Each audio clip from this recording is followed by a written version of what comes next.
হস্তমৈথুন করার পরে যে নাপাকি বের হয় তা ধুয়ে ফেললে নামাজ হবে, গোসল ফরজ হয়ে যায়। নাপাকি বের হলেই গোসল ফরজ হয়ে যায়।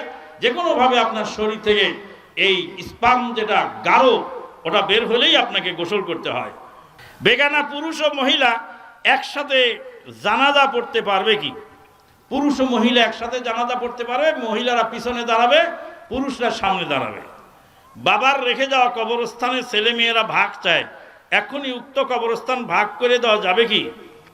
বাবার রেখে যাওয়া কবরস্থান যদি বাবা দান করে থাকে, যদি বাবা কবরস্থানে দান করে থাকে, তাহলে দান করা জিনিস যারা নিতে চায়, রাসূলুল্লাহ সাল্লাল্লাহু আলাইহি সাল্লাম বলছেন আল আয়েদু ইলা হিবাতিহি কামাসালিল কালব, যে দান করা জিনিস ফেরত চায় সেটা কুকুরের মতো। কিসের মতো? কুকুর বমি করে যেমন চেটে খায়, সে দান করা জিনিস আবার ফেরত চায়। নাউযুবিল্লাহি মিন যালিক। আল্লাহ পাক কবুল করুন, আল্লাহুম্মা আমিন। ওয়া আখিরু দাওয়ানা আলহামদুলিল্লাহি রাব্বিল আলামিন। আসসালামু আলাইকুম ওয়া রাহমাতুল্লাহি ওয়া বারাকাতুহু।